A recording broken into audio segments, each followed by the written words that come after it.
Hey, East Idaho fam, welcome back to my podcast. And today I got a special guest. It's Remi Thompson. Hi! So today we're going to be talking about local spot and current market situation and what we predicting is going to happen in the next few months. And then we're just going to get to know about Remi. So first off, well, welcome. Thank you. Can you tell us who you are, what you do and stuff? Yeah, so my name's Remi Thompson. I am a local realtor. I love fitness. I love health. Just all things. So did you grow up in this area? yeah, born and raised in Rigby, actually. Rigby, So okay. What make you stay in this area? honestly, I think the biggest thing in Rigby is the people. The people here are so kind, so genuine. I also think that we've been seeing a lot of growth, especially in Idaho Falls. Lots of new businesses. It's kind of fun to see everything growing and all the things that people are bringing here. So. Yeah, for sure. Well, today we're going to talk a couple things about this place, Idaho Falls, and East Idaho. Sure. So I want to ask you a couple questions here. Let's see, I have the list. So I'm a big foodie guy, and I've seen your stuff. You and your boyfriend been trying different places too. Yeah. What are your go-to places around here? Okay. Number one, top food place is D Kitchen. Really? I get their pho. There's a good pho spot downtown as well, but D Kitchen is my favorite. Okay. So What made D Kitchen's pho better than the one downtown? you know what? Like the taste? The taste. I don't okay. know. I'm new to the pho game, right? Okay. So only like a year that I've known about it, but it's my favorite food. I just love D Kitchen. I always get edamame, pho, and a Diet Coke with lime. Yeah. Do you want to know something funny about D Kitchen? What? They're actually my family. No way! Yeah. I didn't even know that. So yeah, I grew up in food industry, Yeah. and I used to run Thai kitchen on 17th Street. No And then my uncle and his family moved here from California, and they opened up D Kitchens, and I left Thai kitchen and they took over Thai kitchen as well. That's crazy. Yeah. I didn't know that. This is not sponsored. Not No, yeah, real. for sure, yeah. I just love D Kitchen, and all their food is good. So whenever I'm like, oh, I really want pho, but like my friends don't, they're like scared to try it or whatever. I'm like, oh, D Kitchen, because you can get the fried rice and I can get pho. Yeah. So it works out. Okay, any other spot in town that you recommend? So I'm huge on health. So I've been also loving Project Lean Nation. Yes. That's a good one. Also, Clean Juice is really good. Those are like my top ones. Yeah. They just opened Azupa's. That was really good. Have you been there yet? I went there once and it was amazing. But the real test is when they have all of the, I don't know what you would call them, but you know how they have people travel from all the Zupas Yeah. that are the best of the best? They come open a shop. Okay. So the real test is in After the they 2 leave, months. right? After they leave, then we go back and we see if it's still top notch. But it was really good. Yeah. So We were going to go try, and then I drove by, saw a bunch of cars. I'm like, nope, I'm scared. I don't want to wait in line. there was a lot. It was busy. Okay. I need to go check that out still. It's good. So fitness, how long you been doing fitness stuff? Since I was 16, I remember I went to whatever it was before Fit One. I forgot what they called it, but it was the same building. Okay. And I went in there when I was 15 and they wouldn't let me have a membership because I wasn't old enough. So as soon as I turned 16, that was like my first thing was getting a gym membership. Yeah. And I love it. I went to the gym consistently for like 2 years. Then I decided it wasn't enough. So I started boxing and I did that for a year. Boxing, huh? Yeah, but I've been wanting to get back into it, but I don't know if I'm about that life anymore. So now I do Pilates and the gym. So I just like to mix it up. I tried Pilates once. I mean, I went to go do like local spotlight at the Pilates place. Yeah. It's tough. It's hard. I'm like, holy crap, I'm not that flexible. Pilates princesses are like Yeah. baddies. It's I would hard. say I underestimated how like hard it is. I was like, oh, I can do that. But It no, looks I'm like, easy. holy crap. Everything was burning. Yes. And it's just reps. Like you're about to give out and she's like, okay, we got 20 more or 5 more seconds. And then you're sitting there doing it for like Yeah. 15 seconds. Yeah. It's crazy. All right, let's get into a little bit of real estate now. Well, actually, kind of real estate. So, if somebody were thinking about moving to this area, Okay. okay, what would be your advice to them? Moving to Idaho Falls, I would say get to know the town before you decide where you want to live. Okay. I would go explore downtown, see if you're about that. I would go explore more Ammon area. Like there's so much to different parts of Idaho Falls. Also Rigby, also Rexburg. Like they all have a very different feel. I would go explore before you decide where you want to settle down. Yeah. All right. Downtown. Yeah, I really like downtown. I wish the parking situation downtown is better. Because you have like less than 2 hours and you have to keep moving your car. Yes. Yeah. So, okay. So we talked about that. So checked out location where you want to be. Okay. So East Idaho is changing a lot lately. Okay. Are you seeing that too? Or what are you seeing? Yeah, I've definitely been seeing it. Like I said, I think there's just been so much growth. I work a lot with investors, so I've seen just tons of people going ham on the rentals. Lots of buyers right now as well. Yeah. Lots of buyers. So I have seen a lot of growth in Idaho Falls. I've been seeing a lot of your stuff talking about, like door to door and buy like investment property. Yes. You want to talk about that a little bit? Yeah. I mean, like I said, Alex does door-to-door sales, my boyfriend. I just think it's cool to help the younger generation get into investment properties because I think it feels unattainable because there is a little bit of a financial crisis as far as how much people are making and how hard it is to get into a home. So I think it's cool to kind of showcase like it is possible to get investment properties and to get ahead while you're young. But I don't just work with door-to-door sales, guys. I just think it's cool to put out videos that make them feel seen, help cater to them. So yeah. Yeah. I have a lot of buyers or like a lot of potential clients that like doesn't think that they could buy, right? But I think the biggest thing is let's have that conversation together. Let's sit down and talk through the plan. What do you want? And like where do you see yourself in 5 years? Because I feel like I know real estate is the best investment you can get, right? Yes. And it's not the only, but like one of the best investment that I appreciate. Exactly. Well, but also you can utilize the bank's money, right? Like when you're investing in the S&P 500, you're not, 9 times out of 10, right? You're not going to go get a loan to put it in the S&P 500. You know what I mean? So real estate, just the way that you can utilize the bank's money to be able to get more is really cool and it's unique. And that is why I think so many people gravitate towards investing in real estate rather than like crypto, stocks, something that's more volatile. So yeah. A lot of people are on the fence right now, either jump in and start buying or selling. What do you think they're nervous about? I think people are just scared to get stuck. It's scary to have to pay your mortgage, right? It's scary. It's just scary.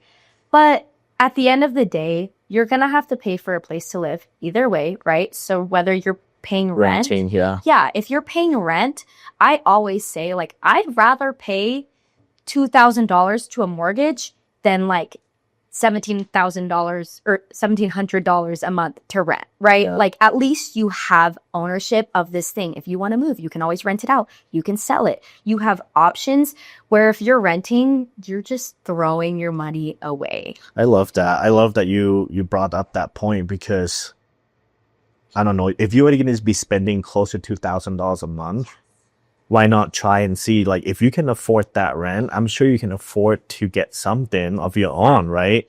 But I think the biggest thing is people just like, they don't know where to start. And they just like, why? I don't think we can get qualified, but like, have we even talked to the lender? Yes. And that's the biggest thing I've noticed too, is people will psych themselves out before they even try. Yeah. They're like, oh, well, I don't think I can get into anything, so I don't want to talk about it yet. Yeah. And then we get them in touch with a lender, and actually they're way closer than they ever thought that they were. Yeah. Or people think it's way easier than it is, and then they're like, I can buy whatever I want, and then it's harder. And sometimes, like, if you can't buy right away, the lender and us can help prepare Exactly. the buyers. Like, okay, you can't buy right now, but maybe 3, 6 months or 12 months from now, you might be able to, if you follow the Yes. plan that we have. Yeah, it gives you a roadmap of what Yeah. you actually need to do to be able to get into a home. So What do you think is working right now in this current market? Do you think it's a buyer market? Do you think it's a seller market? What are you seeing? I have definitely seen more of a seller's market right now, actually. I've seen a huge boost in buyers. Lots of people looking for homes right now. Interest rates are going down. People are excited. It's 2026. Let's get into something, from my experience at least. But I would say we're definitely in a seller's market right now. Lots of buyers are looking to buy, which is great for the sellers. So Yeah, for sure. I do think that we have a lot of inventory right now. yeah. And I feel like my buyers have more options. So like they don't have to rush into buying like the property that they see on the first time, right? So like, hey, we see this one, but we have another one similar. Let's go look. Exactly, which is so nice. I mean, I had somebody looking in Shelley, right? And it's just so nice to have so many homes in their price point that have what they want that they're able to go look at. So I could definitely see inventory's been great, but also lots of buyers. So, And I think this next question is going to be the question that people have been waiting to hear. What do you think is going to happen, I guess, in this market in the next few months? What do you think is going to happen? Can I share my thought first? share your thought. People waiting for it to crash, right? Yeah. That's a lot of people waiting. I don't think it's going to happen. Guys, listen, it's not going to happen. You know why? Because growth here is happening, right? Like that's a lot of people moving here. I feel like people learning more about Eastern Idaho, more job opportunities, more homes being built, Yeah. and I don't know, like job rate still good. Yeah. So I don't think we have a problem like big city has. I actually have heard a lot of people being like, oh, the market's going to crash. I think, like you said, there has been so much growth. I've also, though, even in Rexburg, I've heard that they're making a few changes that are going to increase the amount of people that they're putting into BYUI. Also, the really? temple. Yes. So the fact that there's so much growth in Rexburg and Idaho Falls that are only 30 minutes apart. Yeah. Also, Rigby's always growing. Yeah. Rigby has always just been growing so rapidly. I don't think we're going to experience a market crash. No. I think there are so many investors that are buying rental properties in these areas. These guys aren't stupid. They do their due diligence. Yeah. They are not going to buy in an area that's likely to crash, right? Or, I mean, they would be capitalizing off the crash. They wouldn't be buying now if they thought it was going to crash. So I think we're good. I talked to a few lenders, and they projected that the rate's supposed to drop, right? But I do think that they're going to be very careful with how they drop the rate, because if they drop it dramatically, it's going to be 2020, 2021 and repeat again.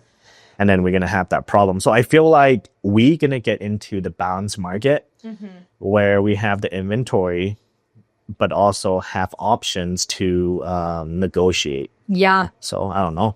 That's my thought. I have high hopes for this year. I agree. Okay.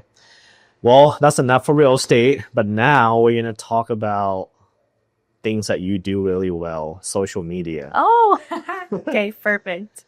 What made you decide to focus? Are you focused heavily on social media, or is that your lead source of? I do calling. I call FISBOs, right? But social media is my main. Why are you focusing on that? Because social media, I could go on for hours about this. Social media is free and it is an unlimited, like you cannot cap out on social media. It's not like you're going to pay $300 a month and they're only going to give you X amount of leads. Social media is endless. You will be able to reach an unlimited amount of people, but also it's, like I said, it's free. Yeah. So I just think to not tap into that is kind of crazy. If I didn't know you started real estate like a year or so ago and just go straight to your profile, I'll be like, she know what she's talking about, right? And like, she's killing it. She's stay busy. She's showing houses. She's helping investor, the flips and stuff like that. I'm like, but yeah, you've been doing it for like a year and a few months or almost 2 years. No, it's been a year and 2 months. And wow, you killed it. Like, I think your personal brand is on point. I'm picky. So I'm very picky. Like, I had somebody ask me if I have a social media manager, and I was like, no, I'm really picky. I don't know if I could outsource that. And I feel like a lot of agents now trying to get into social media and create that personal brand. But I think they overthink it, don't you think? Yes. Well, because if you scroll all the way back to when I first started making videos, which was before I even had my license, right? They suck. My videos are horrible. I can't even watch them because they're so embarrassing. But the fact is that I did it and I was consistent with it. You're not just going to be good at it when you start it. Honestly, like, it is very rare that I see someone that just jumps into the social media game and is automatically good at it. You have to do it to know what sticks, to know what you like. Try them out, right? Exactly. So I think the biggest thing is just starting. But yeah, a lot of people overthink it for sure. Yeah, like I've seen, like, I do it, but like I've seen people just post like, just listed, just sold, under contract. It's good to build reputation, like not, I think trust. Credibility. Credibility, yep. But also, you can't just keep doing that. You have to show your personality. Exactly. Right? And you're not going to attract everyone. So for you, I would say younger generation and like people that are thinking about wanting to invest, door-to-door salespeople, right? Right now, that's what you're kind of focused. And then like also fitness stuff. Yes. And for me, I love food, right? So I just post about food. I'm like, okay, if you like food, you want to know like all the spot, okay, follow me. And I don't know, I've been like running a little bit more. So like people who've been wanting to start running, they can look at my page and it's like they can relate. Yeah. So to me, my advice would be create content that relatable, but also just focus on what you like. Right? Yeah. I mean, it's hard.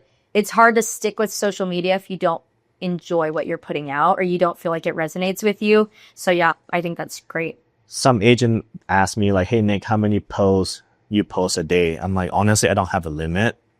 And they were like, isn't that too much? I'm like, no. What do you think? I have a calendar, and I will do Sundays, I'll do a post, and then pretty much every other day of the week, I try to at least get one reel in, but it does get hard to post a lot. And so I try to just be really consistent. At the very least, I'm posting one reel a day with a bunch of stories. But I also find that when you're doing the things that you need to do and you can just document it, like, you're going to have content to put out. Yeah. So that's my experience. That's your experience. Yeah. No, I like what you do, and I enjoy seeing the growth, and I enjoy seeing like the things that you do. So keep it up. Thank you. I appreciate it. Honestly, guys, that's all I have for you guys. Hopefully you guys pick up a couple things from us and let us know who you want to have here next. Thank you. Thanks, guys.